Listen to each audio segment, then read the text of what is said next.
संविधान निर्माताओं के प्रति भी कृतज्ञता ज्ञापित करने का दिन है। संविधान सभा में मध्य प्रदेश के महू नगर में जन्मे बाबा साहब डॉक्टर भीमराव अंबेडकर की प्रारूप समिति के अध्यक्ष के नाते अविस्मरणीय भूमिका रही है। हमारा संविधान गौरव और स्वाभिमान के साथ हमें अपने अधिकारों और कर्तव्यों का बोध भी करवाता है। संविधान दिवस के माध्यम से हमारा राष्ट्र संविधान की महिमा को एक उत्सव के रूप में मनाता है। गणतंत्र दिवस की वर्षगांठ पर यह बताते हुए प्रसन्नता है कि एक वर्ष में प्रदेश के चौमुखी विकास के साथ प्रदेश की जनता के हित में जन सहयोग से जो कार्य हुए हैं, उनसे मध्य प्रदेश विकसित राज्य के रूप में पहचान बना रहा है। इस उपलब्धि का श्रेय प्रदेश के लगभग 8.5 करोड़ नागरिकों को जाता है, जो इस पहचान के शिल्पकार रहे हैं। यशस्वी प्रधानमंत्री नरेंद्र मोदी जी की मंशा के अनुरूप विकसित भारत के लिए विकसित मध्य प्रदेश की हमारी यात्रा निरंतर चल रही है। प्रधानमंत्री नरेंद्र मोदी जी ने 25 दिसंबर 2024 को छतरपुर जिले के खजुराहो में देश की पहली नदी जोड़ो परियोजना केन बेतवा परियोजना का भूमि पूजन किया है। पूर्व प्रधानमंत्री स्वर्गीय अटल बिहारी वाजपेयी के 100वें जन्म जयंती वर्ष में मध्य प्रदेश को मिली यह सौगात मध्य प्रदेश के छतरपुर, पन्ना, टीकमगढ़, निवाड़ी, दमोह, शिवपुरी, दतिया, रायसेन, विदिशा और सागर जिले शामिल हैं। परियोजना से बुंदेलखंड क्षेत्र के इन जिलों के कुल 8 लाख हेक्टेयर से अधिक और उत्तर प्रदेश के 2.5 लाख हेक्टेयर, इस प्रकार कुल 10.5 लाख हेक्टेयर से अधिक क्षेत्र में वार्षिक सिंचाई सुविधा प्राप्त होगी। साथ ही मध्य प्रदेश की 41 लाख एवं उत्तर प्रदेश की 21 लाख आबादी को पेयजल सुविधा भी प्राप्त होगी। इसी तरह मध्य प्रदेश एवं राजस्थान की अंतर्राज्यीय राष्ट्रीय परियोजना पार्वती, काली सिंध और चंबल नदी जोड़ो परियोजना से 11 जिले गुना, शिवपुरी, सीहोर, देवास, राजगढ़, उज्जैन, आगरमालवा, इंदौर, शाजापुर, मंदसौर एवं मुरैना लाभान्वित होंगे। प्रधानमंत्री नरेंद्र मोदी जी की मौजूदगी में 17 दिसंबर 2024 को जयपुर में इस परियोजना का त्रिपक्षीय अनुबंध हुआ है। परियोजना से कुल 6,13,000 हेक्टेयर क्षेत्र सिंचित होगा। प्रदेश के भीतर भी नदी जोड़ो परियोजनाओं को क्रियान्वित किए जाने की दिशा में कार्य प्रारंभ किया गया है। क्षिप्रा गंभीर पानडक्ट परियोजना इसका उदाहरण है। प्रदेश के अन्य क्षेत्रों में नदियों को जोड़ने की परियोजना की तकनीकी साध्यता पर कार्य किया जा रहा है। प्रधानमंत्री नरेंद्र मोदी जी ने ज्ञान का मंत्र दिया, जिसका अर्थ है गरीब, युवा, अन्नदाता और नारी।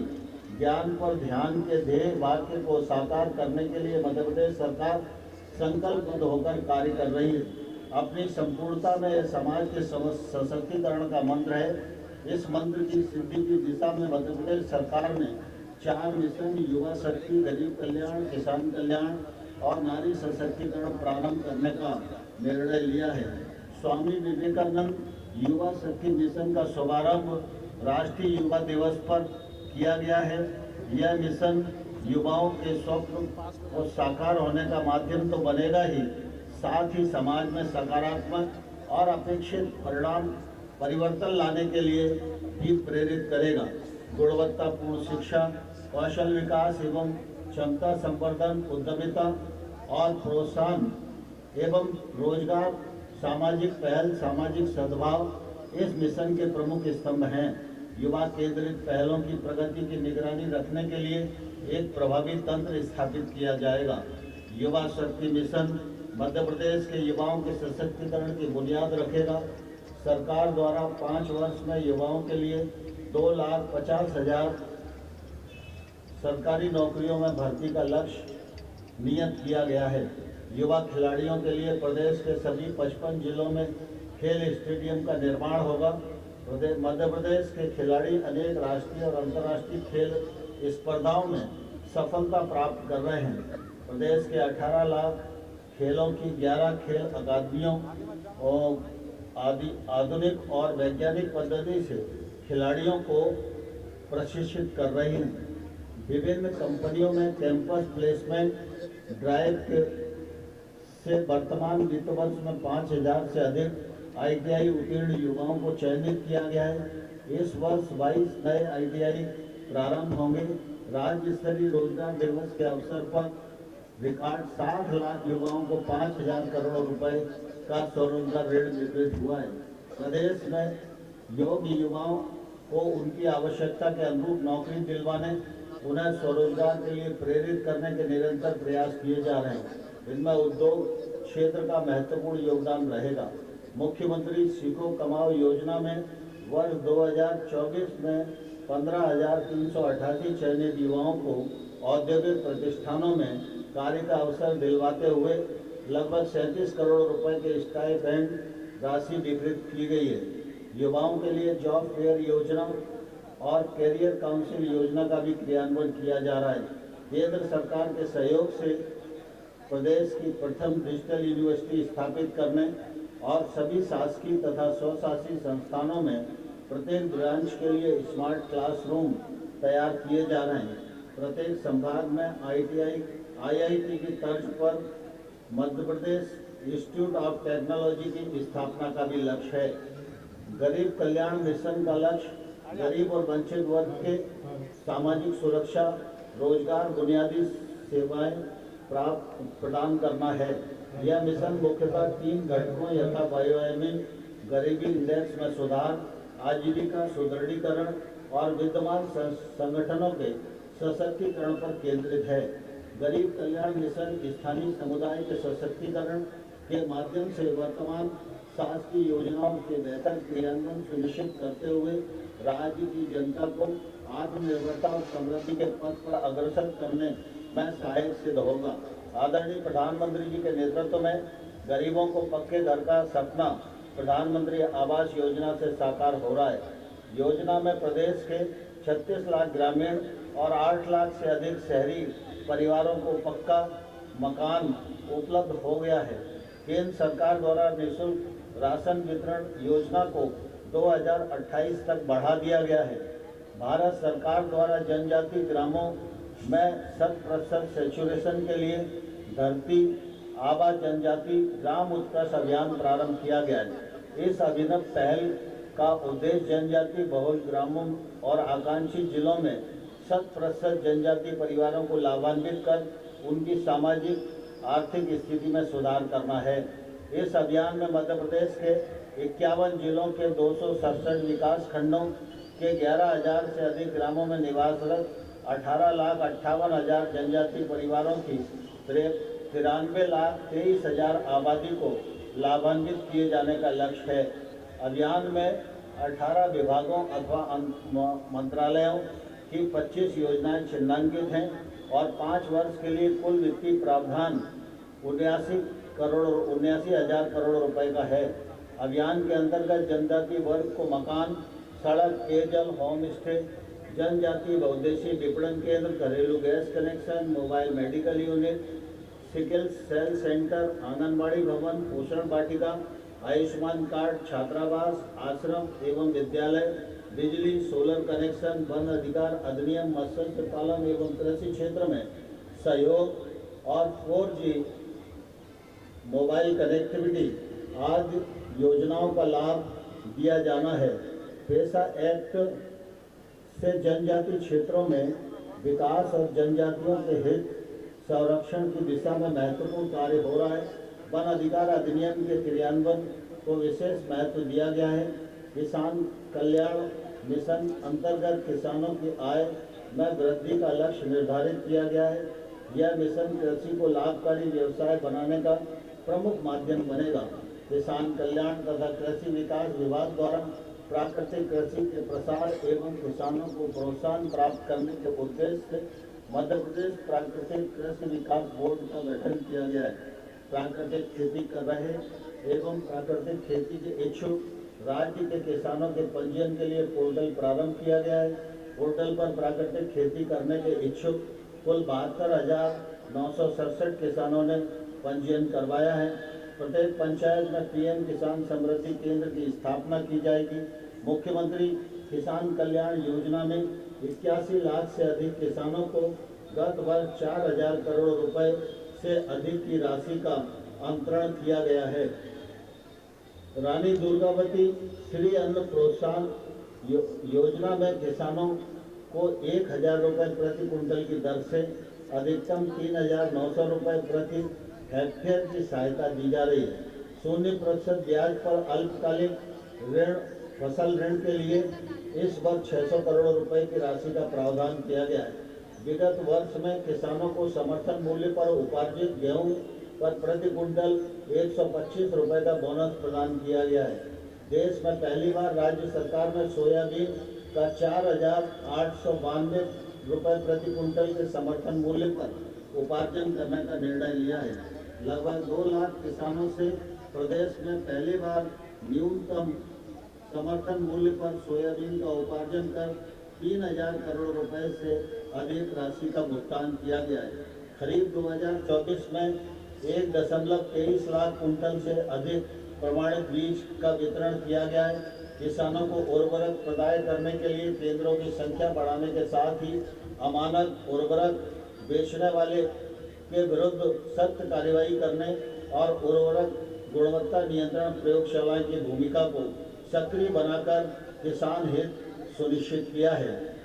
मध्य प्रदेश में कृषि उत्पादन में निरंतर अग्रणी स्थान मिला है। 7 बार कृषि कर्मण अवार्ड भी प्राप्त हुए। मुख्यमंत्री सोलर पंप योजना अब प्रधानमंत्री कृषक मित्र सूर्य योजना के नाम से लागू है। कृषकों को सौर ऊर्जा के लाभ से लाभान्वित करने के लिए प्रदेश में अस्थायी विद्युत कनेक्शन लेने वाले लगभग 1.25 लाख किसानों को सौर ऊर्जा के पंप प्रदान किए जाएंगे। अगले 4 वर्ष में सौर ऊर्जा पंप प्रदान कर किसानों को विद्युत आपूर्ति में आत्मनिर्भर बनाया जाएगा। किसानों को अधिक दाम प्रदान करने वाली फसलों को लेने के लिए प्रोत्साहित किया जाएगा तथा फसल विविधीकरण को बढ़ावा दिया जाएगा। प्रदेश के सिंचित क्षेत्र का रकबा अगले 5 वर्षों में 50 लाख हेक्टेयर से बढ़ाकर 100 लाख हेक्टेयर करने का लक्ष्य है। मध्य प्रदेश में उद्यान की फसलों का रकबा 26 लाख हेक्टेयर से अधिक है। संतरा, टमाटर, धनिया, लहसुन और मसाला उत्पादन में मध्य प्रदेश देश में प्रथम है। प्रदेश की 50 हाईटेक नर्सरियां बनाई जा रही हैं। नर्सरियों के कुशल प्रबंधन के लिए ई-नर्सरी पोर्टल भी तैयार किया गया है। इजराइल के तकनीकी सहयोग से प्रदेश के उद्यानिकी विकास के लिए 3 सेंटर ऑफ एक्सीलेंस स्थापित किए गए हैं। इनमें मुरैना में सब्जी उत्पादन, छिंदवाड़ा में नींबू वर्गीय फसल और हरदा में आम एवं सब्जी उत्पादन के केंद्र विकसित किए जाएंगे। ग्वालियर में हाईटेक फ्लोरिकल्चर नर्सरी की परियोजना स्वीकृत की गई है। दुग्ध उत्पादन बढ़ाने के लिए मध्य प्रदेश सरकार और राष्ट्रीय डेयरी विकास बोर्ड के बीच MOU हुआ है। वर्तमान में प्रदेश के लगभग 6000 गाँव में प्राथमिक दुग्ध समितियां हैं। प्रदेश के समस्त गाँव के लिए दुग्ध समितियों के गठन का लक्ष्य है। ये समितियां 25 लाख लीटर दुग्ध एकत्रीकरण में सक्षम होंगी। सांची ब्रांड को मजबूत किया जा रहा है। मध्य प्रदेश में देश के कुल दुग्ध उत्पादन का 9% उत्पादन हो रहा है, जिसे बढ़ाकर 20% करने का लक्ष्य है। प्रत्येक ग्राम पंचायत में दुग्ध संकलन केंद्र स्थापित करने का लक्ष्य रखा गया है। दुग्ध संघों की प्रोसेसिंग क्षमता में वृद्धि की जाएगी। दुग्ध संकलन 10,50,000 किलोग्राम से बढ़ाकर 20 लाख किलोग्राम किया जाएगा। अगले 5 वर्ष में 1447 करोड़ रुपए के निवेश से दुग्ध उत्पादन में वृद्धि के अनेक कार्य होंगे। सरकार का प्रयास मध्य प्रदेश को डेयरी कैपिटल बनाना है। राष्ट्रीय डेयरी विकास बोर्ड के अनुबंध के फलस्वरूप राज्य के पशुपालन एवं डेयरी विभाग के अंतर्गत सहकारी प्रणाली भी सशक्त होगी। प्रदेश के सभी जिलों में गौशालाओं का सुचारू संचालन होगा। प्रदेश के बड़े नगरों में आधुनिक गौशालाओं का निर्माण किया जाएगा। ग्वालियर में माननीय प्रधानमंत्री नरेंद्र मोदी जी 10,000 गायों की देखभाल में सक्षम आधुनिक आत्मनिर्भर गौशाला का शुभारंभ कर चुके हैं। पशुपालकों और किसानों को 10 से ज़्यादा गाय पालने पर सरकार द्वारा अनुदान देने का विचार है। पंजीकृत गौशालाओं को प्रति गौवंश मिलने वाली 20 रुपए की आहार राशि को बढ़ाकर 40 रुपए करने का निर्णय लिया गया है। मध्य प्रदेश के मछुआरों के मत्स्य पालन के लिए अनेक सुविधाएं दी जा रही हैं। इन सुविधाओं में 3 व्हीलर व्हीकल, समूह दुर्घटना बीमा योजना का लाभ, उपचार के लिए सहायता शामिल है। प्रदेश में 1,42,000 मत्स्य पालकों को कार्यशील पूंजी उपलब्ध करवाने के लिए क्रेडिट कार्ड उपलब्ध करवाए गए हैं। नारी सशक्तिकरण मिशन का लक्ष्य महिलाओं को आत्मनिर्भर बनाने के साथ उन्हें आर्थिक, सामाजिक और शैक्षणिक रूप से सशक्त बनाना है। मिशन के माध्यम से महिलाओं और बालिकाओं की शिक्षा, स्वास्थ्य, पोषण, आर्थिक विकास के साथ ही उनकी सुरक्षा एवं उन तक विभिन्न सरकारी सेवाओं की पहुंच सुनिश्चित करना है। यह मिशन महिलाओं के आर्थिक स्वावलंबन और समाज में आर्थिक भागीदारी बढ़ाने के एकीकृत प्रयास भी करेगा। समाज में महिलाओं और बालिकाओं के प्रति सकारात्मक व्यवहार परिवर्तन के लिए पुरुष संवेदनशीलता बढ़ाने के लिए जागरूकता लाई जाएगी।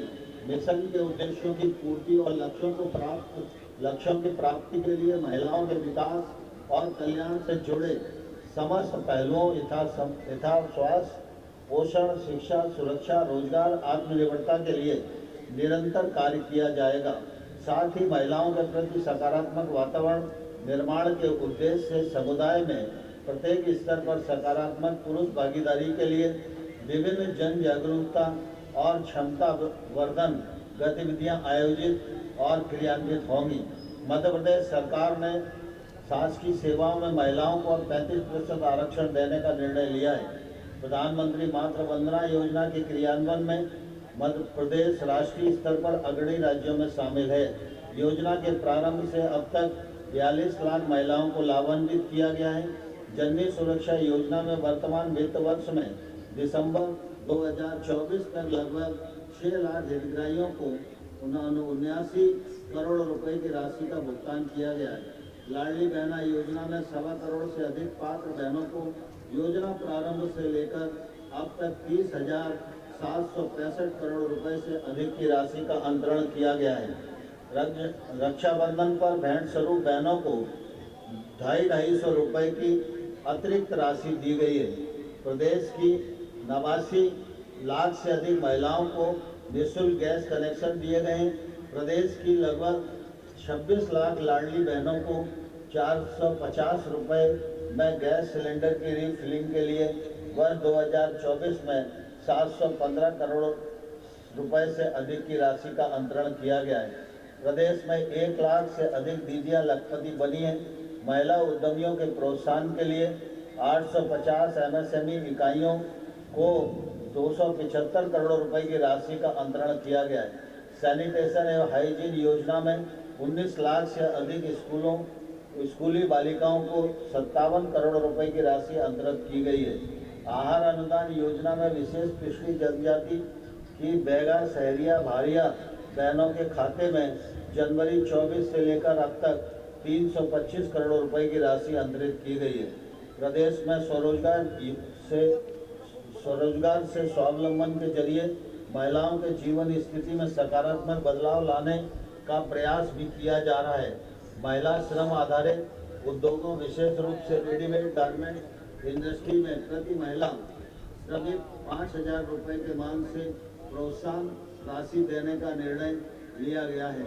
प्रदेश सरकार महिला स्व सहायता समूहों को जन आंदोलन बनाने के लिए प्रतिबद्ध है। वर्तमान में 25 लाख महिलाएं स्व सहायता समूह से जुड़ी है। यह संख्या 4 वर्ष में 50 लाख तक बढ़ाई जाएगी। प्रदेश में ग्रामीण अंचलों में समग्र विकास के लिए अनेक योजनाएं संचालित हैं। स्वच्छ भारत मिशन ग्रामीण के दूसरे चरण के अंतर्गत लगभग 10 लाख परिवारों को व्यक्तिगत शौचालय की सुविधा उपलब्ध कराई गई है। प्रदेश के 313 विकास खंडों में वृंदावन ग्राम योजना में एक ग्राम वृंदावन ग्राम के रूप में विकसित होगा। प्रदेश में ग्रामीण क्षेत्रों में जल गंगा संवर्धन अभियान को अच्छी सफलता मिली है। इस अभियान को प्रत्येक वर्ष आयोजित किया जाएगा। यह गर्व का विषय है कि मध्य प्रदेश कई केंद्रीय योजनाओं के क्रियान्वयन में अग्रणी है। इन योजनाओं में PM स्वनिधि, प्रधानमंत्री ग्राम सड़क, PM आवास, प्रधानमंत्री मातृ वंदना, स्वामित्व, आयुष्मान भारत और मछुआ क्रेडिट कार्ड, नशा मुक्त भारत अभियान और कृषि अवसंरचना निधि शामिल है। राष्ट्रीय पशु रोग नियंत्रण कार्यक्रम, प्रधानमंत्री आदर्श ग्राम योजना, राष्ट्रीय आजीविका मिशन में भी मध्य प्रदेश लगातार अग्रणी है। वर्ष 2025 को उद्योग एवं रोजगार वर्ष घोषित किया गया है। अब तक उज्जैन, जबलपुर, ग्वालियर, सागर, रीवा, नर्मदापुरम और शहडोल में संपन्न 6 रीजनल इंडस्ट्री कॉन्क्लेव में निवेश के महत्वपूर्ण प्रस्ताव प्राप्त हुए। मुंबई, बेंगलोर, कोयम्बटूर, कोलकाता और पुणे में किए गए रोड शो में 1 लाख करोड़ रुपए से अधिक के निवेश, भोपाल में खनन कॉन्क्लेव में 20,000 करोड़ रुपए के निवेश और यूके तथा जर्मनी की यात्रा में 78,000 करोड़ रुपए के निवेश के प्रस्ताव प्राप्त हुए। इन संयुक्त प्रयासों से अब तक कुल 4,17,000 करोड़ रुपए का निवेश और लगभग 4 लाख से अधिक व्यक्तियों को रोजगार के अवसर प्राप्त होंगे। प्रदेश के हर जिले में निवेश प्रोत्साहन केंद्र शुरू किए गए हैं। मध्य प्रदेश में उद्योग के विभिन्न क्षेत्रों में निवेश प्राप्त होने अर्थव्यवस्था को संबल मिला है। युवाओं को बड़ी संख्या में रोजगार का मार्ग प्रशस्त हुआ है। हाल ही में नर्मदापुरम जिले के मुहासा बावई औद्योगिक क्षेत्र में विद्युत एवं नवकरणीय ऊर्जा उपकरण निर्माण इकाइयों के लिए भूमि पूजन हुआ है। कुल 22 औद्योगिक इकाइयों को भूमि आवंटित की गई है। इन इकाइयों में नर्मदा अंचल के युवाओं को बड़ी संख्या में रोजगार मिलेगा और आर्थिक परिदृश्य बदलेगा। भोपाल, इंदौर, जबलपुर, ग्वालियर में नए IT पार्क, मुरैना में mega leather footwear and accessories cluster के साथ ही मैहर और मऊगंज में MSME औद्योगिक क्षेत्र स्थापित करने की पहल हुई है। इंदौर, उज्जैन और रीवा में नए IT पार्क स्थापित होंगे। भोपाल में 24-25 फरवरी को होने वाली ग्लोबल इन्वेस्टर समिट की तैयारियां प्रारंभ कर दी गई हैं। समिट में माननीय प्रधानमंत्री श्री नरेंद्र मोदी जी का आशीर्वचन तथा मार्गदर्शन प्राप्त होगा। मध्य प्रदेश में गत 1 वर्ष से औद्योगिक विकास और निवेश संवर्धन के प्रयास निरंतर चले हैं, जो युवाओं को रोजगार उपलब्ध करवाने में महत्वपूर्ण माध्यम बने हैं। ग्लोबल इन्वेस्टर समिट से पहले निवेश की 1 दर्जन से अधिक नीतियों को निवेश को बढ़ावा देने के क्रम में अंतिम रूप दिया जा रहा है। केंद्र सरकार के जन विश्वास बिल का अनुसरण करते हुए मध्य प्रदेश देश का पहला राज्य है जिसने प्रदेश में ईज ऑफ लिविंग और ईज ऑफ डूइंग बिजनेस के लिए मध्य प्रदेश जन विश्वास उपबंधों का संशोधन बिल पास कर अधिसूचित किया है। उक्त अधिनियम में 5 विभागों के 8 अधिनियमों के 64 उपबंधों को गैर अपराधीकरण किया गया है, जो देश में अनुकरणीय है। इस विधेयक का उद्देश्य नागरिकों के लिए विश्वास आधारित शासन को बढ़ावा देना है। जीवन यापन में सुविधा और आसानी से व्यवसाय के संचालन में सहयोग देना भी है। सतत और टिकाऊ और तेज गति से विकास के लिए वर्तमान वित्त वर्ष में पहली बार की तुलना में 16% की वृद्धि, प्रदेश का बजट 3,65,000 करोड़ रुपए किया गया है। आगामी 5 वर्ष में प्रदेश का बजट दोगुना करने का लक्ष्य है। इस वर्ष एक बड़ी उपलब्धि यह भी रही है कि हम जनता से कोई नया कर नहीं ले रहे हैं। वर्तमान वित्त वर्ष 2024-25 के लिए पूंजीगत व्यय का लक्ष्य 64,738 करोड़ रुपए है। प्रदेश में अब प्रति व्यक्ति आय सालाना 1,42,000 रुपए से अधिक हो गई है। इस वर्ष का बजट जनता के सहयोग एवं सुझाव से तैयार किया जा रहा है। आगामी वित्त वर्ष में जीरो बजट का प्रावधान करने का निर्णय लिया गया है। राजस्व के क्षेत्र में नागरिकों के हित में अनेक महत्वपूर्ण कदम उठाए गए। ई पंजीयन एवं ई स्टाम्पिंग के माध्यम से संपत्ति की रजिस्ट्री के लिए संपदा 2.0 शुरू किया गया है। वर्ष 2024 के राजस्व महाअभियान के प्रथम चरण में लगभग 30 लाख और द्वितीय चरण में लगभग 50 लाख राजस्व प्रकरणों का निराकरण हुआ है। राजस्व विभाग की सेवाओं के प्रदाय में उत्कृष्टता, नामांतरण की सेवा में मानवीय हैसियत को आंशिक करते हुए नामांतरण प्रकरणों को कम से कम समय में हल करने और नामांतरण आदेश के बाद भू अभिलेखों में अमल सुनिश्चित करने के लिए साइबर तहसील प्रारंभ की गई है। प्रधानमंत्री नरेंद्र मोदी जी ने प्रदेश के सभी जिलों में 29 फरवरी 2024 को इस व्यवस्था का वर्चुअली शुभारंभ किया था। प्रदेश में लगभग 1.25 लाख मामलों का निराकरण इस व्यवस्था में किया जा चुका है। यशस्वी प्रधानमंत्री नरेंद्र मोदी जी के मध्य प्रदेश में स्वामित्व योजना में 88% कार्य पूरा होने की सराहना की है। हाल ही में प्रधानमंत्री जी ने इस योजना में मध्य प्रदेश के 15,63,000 से अधिक हितग्राहियों को ई संपत्ति कार्ड प्रदान किए। मध्य प्रदेश में सर्वेक्षित लगभग 45 लाख निजी संपत्तियों में से 39 लाख से अधिक निजी संपत्तियों के मालिकों को अधिकार अभिलेख प्रदान किए जा चुके हैं। यह गौरव की बात है कि प्रधानमंत्री जी के नेतृत्व में मध्य प्रदेश राष्ट्रीय शिक्षा नीति लागू करने वाला अग्रणी प्रदेश है। प्रदेश में उच्च शिक्षा और स्कूल शिक्षा के क्षेत्र में अधोसंरचना सशक्त हो रही है। प्रदेश सरकार उच्च शिक्षा संस्थानों की बेहतरी के लिए प्रतिबद्ध है। आधुनिक और बेहतर शिक्षा के लिए हमने हर जिले में PM Shri college of excellence की शुरुआत की है। शिक्षा में गुणवत्ता के लिए भोपाल, ग्वालियर, जबलपुर, इंदौर, उज्जैन, रीवा के 6 विश्वविद्यालय में इंक्यूबेशन सेंटर केंद्रों की स्थापना की गई है। महाविद्यालय और विश्वविद्यालयों में पढ़ने वाले विद्यार्थियों को बस सुविधा उपलब्ध कराई जा रही है। प्रदेश में परंपरागत तकनीकी और व्यावसायिक पाठ्यक्रम आधारित विश्वविद्यालय का उनके कार्य क्षेत्र के अलावा अन्य क्षेत्रों में विस्तार किया जाएगा। स्कूली बच्चों के लिए सर्व सुविधा युक्त सीएम राइज स्कूल बन रहे हैं। वर्तमान में 369 सर्व सुविधा युक्त सीएम राइज विद्यालय संचालित हो रहे हैं। प्रदेश को 11 नए केंद्रीय विद्यालय की भी सौगात मिली है। गांव की बेटी योजना में वर्ष 2023-24 में 1,20,000 छात्राएं लाभान्वित हुई हैं। समस्त विश्वविद्यालय एवं महाविद्यालयों में भारतीय ज्ञान परंपरा प्रकोष्ठ स्थापित कर सतत साहित्यिक सांस्कृतिक गतिविधियां एवं प्रतियोगिताएं आयोजित की जा रही हैं। प्रदेश के 536 महाविद्यालयों में भारतीय ज्ञान परंपरा से संबंधित विषयों पर वेबिनार किए गए हैं।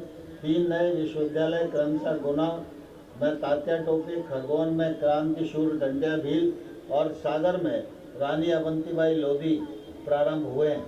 नागरिकों को स्वास्थ्य सुविधाएं उपलब्ध कराने के लिए 17 शासकीय एवं 13 निजी मेडिकल कॉलेज का संचालन हो रहा है। इसके अलावा 8 शासकीय चिकित्सा महाविद्यालय निर्माणाधीन है। प्रदेश में पीपी मोड पर 12 चिकित्सा महाविद्यालय प्रारंभ करने की पहल हुई है। नए मेडिकल कॉलेज प्रारंभ होने से प्रदेश के ग्रामीण अंचलों के नागरिकों को विशेष रूप से अच्छी उपचार सुविधा मिल सकेगी। आयुष्मान भारत योजना में अब तक 4 करोड़ से अधिक आयुष्मान कार्ड वितरित कर मध्य प्रदेश देश में सबसे आगे है। अब 70 वर्ष से अधिक आयु के बुजुर्गों को भी आयुष्मान भारत योजना का लाभ मिलना शुरू हो गया है। मध्य प्रदेश लगभग 12 लाख बुजुर्गों के घर जाकर उनके आयुष्मान कार्ड बनवाने के कार्य में देश में अग्रणी है। प्रदेश के स्वास्थ्य संस्थानों में 46,491 नए पदों नियमित संविदा आउटसोर्स के सृजन की स्वीकृति दी गई है। प्रदेश में पीएम श्री एयर एम्बुलेंस सेवा का शुभारंभ किया गया है। यह सेवा आपातकाल स्थिति में दूरस्थ स्थानों से गंभीर रोगियों को, दुर्घटनाग्रस्त व्यक्तियों को बड़े चिकित्सा संस्थानों में उपचार के लिए ले जाने में सहायक सिद्ध हो रही है। प्रदेश में आयुष चिकित्सा को भी प्रोत्साहन दिया जा रहा है। प्रत्येक जिला चिकित्सालय में आयुष विंग प्रारंभ कर नागरिकों को उपचार सुविधा देने की पहल हुई है। प्रदेश में 11 आयुर्वेदिक चिकित्सा महाविद्यालय प्रारंभ हो रहे हैं, जिनमें 5 महाविद्यालय में निर्माण कार्य की प्रशासकीय स्वीकृति जारी हो चुकी है। प्रधानमंत्री जनमन योजना में 21 जिलों के 87 जनजाति विकास खंडों के 1,268 ग्रामों के निवासियों को स्वास्थ्य सुविधाएं उपलब्ध कराने के उद्देश्य से 66 मोबाइल मेडिकल यूनिट प्रारंभ की गई है। जल जीवन मिशन के अंतर्गत प्रदेश के ग्रामीण अंचलों से नल जल की सुविधा सभी नागरिकों को उपलब्ध करवाने का कार्य हो रहा है। लगभग 75 लाख परिवारों को नल से जल की सुविधा प्राप्त हो रही है। प्रदेश के 17,000 से ज़्यादा ग्रामों में सभी घरों में नल कनेक्शन दिए गए हैं। प्रदेश में लोक परिवहन के क्षेत्र में इंदौर भोपाल में कुल 14,440 करोड़ रुपए की लागत से मेट्रो ट्रेन का कार्य प्रगति पर है। इस क्रम में भारत सरकार से 18,036 करोड़ रुपए की लागत की इंदौर मनमाड़ रेलवे लाइन परियोजना की भी स्वीकृति मिली है। कुल 309 किलोमीटर लंबी इस लाइन पर 30 नए रेलवे स्टेशन बनने से प्रदेश के जनजातीय बहुल इलाके आकांक्षी बड़वानी, धार, खंडवा, खरगोन, इंदौर सहित निकटवर्ती जिले लाभान्वित होंगे। भारत सरकार ने प्रदेश में राष्ट्रीय राजमार्ग परियोजनाओं के निर्माण और सुदृढ़ीकरण के लिए 3,500 करोड़ रुपए की राशि स्वीकृत की है। इंदौर में 350 करोड़ रुपए की लागत से एलिवेटेड रोड का निर्माण प्रगति पर है। भोपाल कानपुर इकोनॉमिक कॉरिडोर को 4 लेन में अपग्रेड करने की स्वीकृति मिली है। इस कार्य पर 3,589 करोड़ रुपए खर्च होंगे। मुख्यमंत्री ग्राम सड़क योजना में 8,565 ग्राम 19,378 किलोमीटर लंबी बारामासी सड़कों से जुड़ गए हैं। प्रदेश में सड़क परिवहन सुविधा के विस्तार के लिए पृथक कंपनी के माध्यम से शीघ्र लोक परिवहन बसों का संचालन किया जाएगा। प्रदेश में विमानन सेवाओं का विस्तार किया जा रहा है। प्रदेश का छठा एयरपोर्ट रीवा में प्रारंभ हुआ है। ग्वालियर में देश की सबसे कम समय में बनकर तैयार हुए राजमाता विजयराजे सिंधिया एयरपोर्ट का उद्घाटन भी संपन्न हुआ है। प्रधानमंत्री श्री मोदी जी की पहल पर सस्ती विमान सेवा का शुभारंभ किया गया है। इंदौर, उज्जैन, देवास, धार को मिलाकर एक तथा भोपाल, सीहोर, रायसेन, जिरसा, ब्यावरा और राजगढ़ को मिलाकर दूसरा महानगरीय क्षेत्र बनाया जाएगा। भारत सरकार के विजन के अनुरूप प्रदेश के सभी संभागीय मुख्यालयों को क्षेत्रीय आर्थिक विकास केंद्र के रूप में विकसित करने की भी कार्य योजना बनाई जा रही है। एकीकृत टाउनशिप नीति भी तैयार की जाएगी, जिससे निजी भागीदारी को प्रोत्साहन मिलेगा। प्रदेश में संतुलित नगरीय विकास के लिए पुनर्गठनीकरण योजना तथा पुनर्विकास नीति का प्रस्ताव तैयार किया गया है। प्रधानमंत्री आवास योजना शहरी 2.0 में मध्य प्रदेश के ऐसे शहरी गरीब परिवार जो किसी कारण से योजना के प्रथम चरण में लाभ प्राप्त नहीं कर पाए थे को भी अवसर प्रदान किए जाएंगे। प्रदेश में प्रतिदिन गैर कृषि उपभोक्ताओं को 24 घंटे एवं कृषि उपभोक्ताओं को 10 घंटे गुणवत्तापूर्ण विद्युत प्रदान किया जा रहा है। अटल गृह ज्योति योजना का लाभ लगभग 1 करोड़ घरेलू उपभोक्ताओं को मिल रहा है। योजना में वर्ष 2024-25 के लिए 6,495 करोड़ रुपए की सब्सिडी प्रदान की गई है। अटल कृषि योजना से लगभग 26,59,000 कृषि उपभोक्ता लाभान्वित हो रहे हैं। प्रदेश में वर्तमान में कुल विद्युत उपलब्ध क्षमता 24,108 मेगावाट है। मध्य प्रदेश विद्युत उत्पादन के क्षेत्र में सरप्लस की स्थिति में है। मध्य प्रदेश के लिए तैयार संसाधन उपयुक्तता योजना में 4,100 मेगावाट अतिरिक्त कोल आधारित विद्युत क्षमता के विकास के लिए भारत सरकार ने कोयला खदान की स्वीकृति प्रदान की है। मध्य प्रदेश को कोल आवंटन एक संजीवनी होगी जो नए थर्मल पावर स्टेशन की स्थापना का आधार बनेगी। प्रदेश में पारंपरिक ऊर्जा के साथ ही नवकरणीय ऊर्जा के क्षेत्र में उत्पादन में निरंतर वृद्धि हो रही है। प्रदेश में नवकरणीय ऊर्जा की स्थापना क्षमता आज से 12 वर्ष पूर्व 438 मेगावाट थी, जो दिसंबर 2024 तक 7,300 मेगावाट हो गई। यह लगभग 14 गुना वृद्धि है। वर्तमान में प्रदेश की कुल ऊर्जा क्षमता का 21% नवकरणीय ऊर्जा से उत्पादित है। वर्ष 2030 तक मध्य प्रदेश में 20,000 मेगावाट नवकरणीय ऊर्जा का उत्पादन लक्षित है। यशस्वी प्रधानमंत्री नरेंद्र मोदी जी ने 25 दिसंबर 2024 को देश की सबसे बड़ी ओंकारेश्वर फ्लोटिंग सौर ऊर्जा परियोजना का खजुराहो से वर्चुअली लोकार्पण किया है। ओंकारेश्वर में कुल 600 मेगावाट विद्युत उत्पादन के लक्ष्य के प्रथम चरण में 278 मेगावाट क्षमता का संयंत्र और सौर ऊर्जा का उत्पादन प्रारंभ कर चुका है। मिशन मोड में सभी शासकीय भवनों पर सोलर रूफटॉप की स्थापना का लक्ष्य रखा गया है। राज्य सरकार के 1 वर्ष पूर्ण होने पर मध्य प्रदेश में 11 से 26 दिसंबर 2024 तक जन कल्याण पर्व मनाया गया है। इसी तरह 11 दिसंबर से 26 जनवरी 2025 की अवधि में मुख्यमंत्री जन कल्याण अभियान संचालित कर शासन की जन कल्याणकारी योजनाओं से वंचित नागरिकों को लाभान्वित करने और जन समस्याओं के मौके पर निराकरण का कार्य किया गया है। अभियान में केंद्र और राज्य सरकारों की योजनाओं की चिन्हित 45 हितग्राही मूलक योजनाओं के साथ सेवा शिविर लगाकर 32 लाख से अधिक नागरिकों को हित लाभ आवेदन पत्रों का निराकरण किया गया है। प्रदेश में गत 1 वर्ष में अनेक पर्व त्यौहार सरकार और समाज ने मिलकर मनाए हैं। मकर संक्रांति, भारतीय नववर्ष और गुड़ी पड़वा से लेकर गीता जयंती तक यह सिलसिला निरंतर रहा है। प्रदेश में 1450 किलोमीटर लंबे श्री राम वन गमन पथ निर्माण का निर्णय लिया गया है। साथ ही प्रदेश में श्री कृष्ण लीलाओं से जुड़े विभिन्न तीर्थ स्थलों, संदीपनी आश्रम, नारायणा गांव उज्जैन, जानापाव इंदौर और एवं अजमेरा धार को जोड़कर श्री कृष्ण पाथे का निर्माण होगा। राज्य में श्री कृष्ण पाथे न्यास का गठन किया गया है। मुख्यमंत्री तीर्थ दर्शन योजना में 823 ट्रेनों के संचालन पर 854 करोड़ रुपए व्यय किए गए। उज्जैन में विश्व की पहली विक्रमादित्य वैदिक घड़ी स्थापित कर भारतीय कालगणना परंपरा का साक्षात्कार पूरी दुनिया से करवाया गया है। प्रदेश सरकार ने सम्राट विक्रमादित्य के विभिन्न आयामों को देश और विदेश के सामने लाने के लिए विभिन्न क्षेत्रों में कार्य प्रारंभ किया है। प्रदेश के नगरीय निकाय में गीता भवन के निर्माण का निर्णय लिया गया है।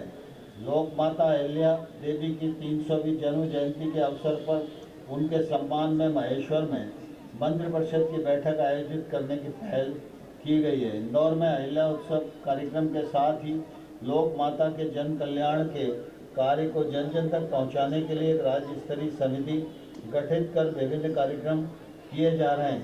इसी